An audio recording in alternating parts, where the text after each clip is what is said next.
नमस्कार, आप देख रहे हैं द टाइम्स ऑफ बिहार। आइए इस वीडियो में हम बात करते हैं देश दुनिया भर की 10 बड़ी खबर। भारत में कोरोना मरीजों की संख्या 29 लाख के पार, मरने वालों की संख्या 55,000 कर दी है। दोस्तों, वर्तमान समय में भारत सहित छोटे बड़े तमाम मुल्क चीनी वायरस कोरोना से जूझ रहे हैं। मौत के इस खतरनाक वायरस के संक्रमण के चेन को तोड़ने के लिए देश में 24 मार्च से जारी लॉकडाउन का आज 148वां दिन है। वहीं देश में जारी अनलॉक 3.0 का आज 21वां दिन है।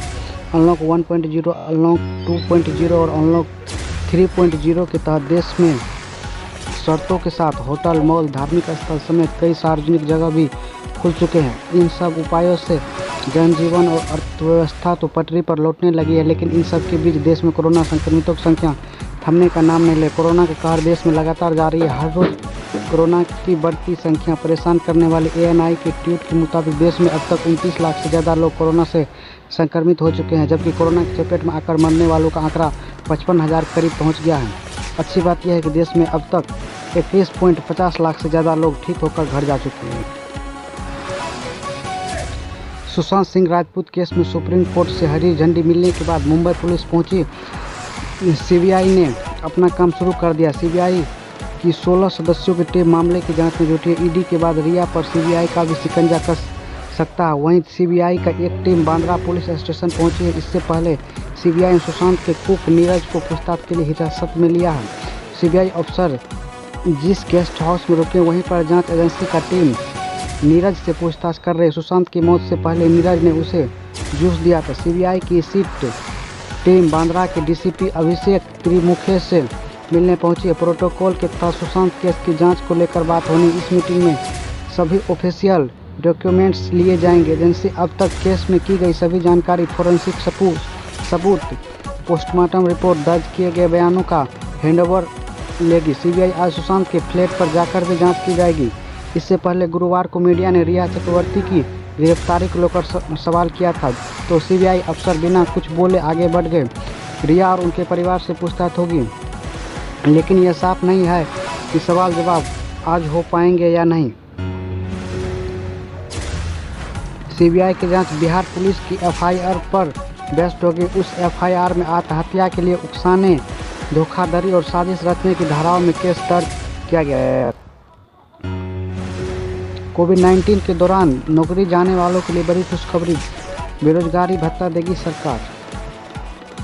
पूरा देश में इन दिनों कोरोना वायरस की चपेट में। इस महामारी को रोकने और उसकी चेन को तोड़ने के लिए 25 मार्च से देश में लॉकडाउन लगाया गया था। हालांकि 1 जून से अनलॉक आगाज हो चुका है और देश में फिलहाल अनलॉक 3.0 जारी है। बंदी के कारण देश की अर्थव्यवस्था पूरी चरमरा गई और काफ़ी संख्या में लोग बेरोजगार हो गए। इसी बीच केंद्र सरकार ने बेरोजगारों को लेकर बड़ा ऐलान किया। सरकार ने बेरोजगारी भत्ते की घोषणा की है। यह भत्ता 3 महीने तक दी जाएगी। हालांकि इसके लिए कुछ नियम और शर्तें भी लागू होगी। बेरोजगारों के लिए जानकारी के मुताबिक जिन लोगों की नौकरी 24 मार्च 2020 से गई आगामी 31 दिसंबर 2020 तक अगर चली जाती है, उन्हें ही इस भत्ते का लाभ मिलेगा। साथ ही जो कर्मचारी एम्प्लॉय स्टेट इंश्योरेंस कॉर्पोरेशन यानी ESIC के तहत रजिस्टर्ड होंगे, उन्हें ही इस बेरोजगारी भत्ते का लाभ मिलेगा। रिपोर्ट के अनुसार सरकार की इस योजना का लाभ उन कर्मचारियों को मिलेगा जो 2 साल में ESI स्कीम से जुड़े हैं। साथ ही 1 अक्टूबर 2019 से 31 मार्च 2020 के बीच कम से कम 78 दिनों का कामकाज किए हो। इस योजना का लाभ 90 दिनों तक मिलेगा। बताया जा रहा है कि बेरोजगारों इस योजना के तहत अपनी सैलरी का 50% हिस्सा क्लेम कर सकते हैं। पहले केवल 25% ही हिस्सा दिया जाता था। इतना ही नहीं, इस नियम में और जो अहम बदलाव किए गए उसके तहत बेरोजगार होने के 30 दिन बाद ही अब इसके लिए क्लेम किया जा सकता है, जबकि पहले यह समय सीमा 90 दिनों तक का था।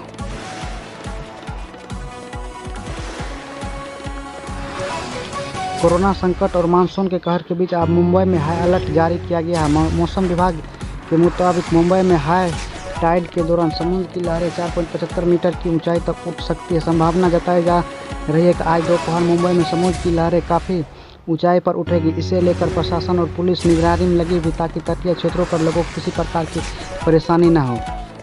मौसम विभाग ने आज मुंबई में हाई टाइड का अलर्ट जारी किया। पूर्वानुमान है के मुताबिक करीब 1:33 में मुंबई में समुद्र की लहरें 4.75 मीटर की ऊंचाई तक उठ सकती हैं।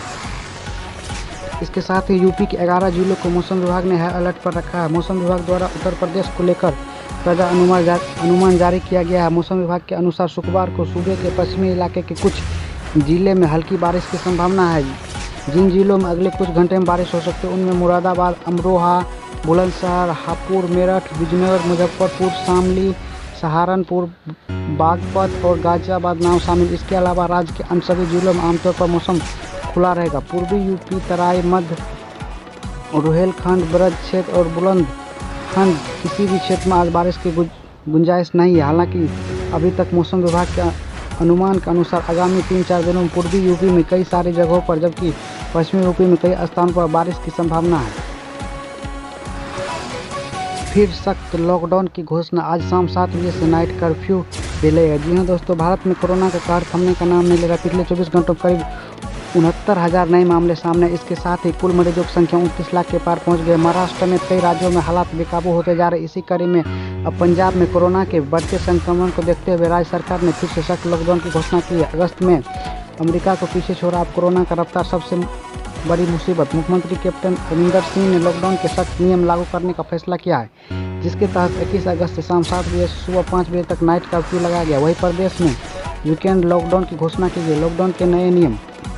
लॉकडाउन की नई गाइडलाइन के मुताबिक इस दौरान पब्लिक ट्रांसपोर्ट में 50% सवारियों को बैठाने की इजाज़त होगी। सभी तरह के सार्वजनिक समारोह पूरी तरह से बंद हैं। हालांकि शादी और अंतिम संस्कार को इससे छूट दी गई है। राज्य में कोरोना सबसे ज़्यादा प्रभावित इलाकों में 50% दुकानें खुलेगी। बता दें कि प्रदेश में 5 जिले कोरोना से बुरी तरह प्रभावित है। हालांकि जो 50% दुकानें खुलेंगी, ये दुकानें आवश्यक वस्तुओं से जुड़ी होनी चाहिए।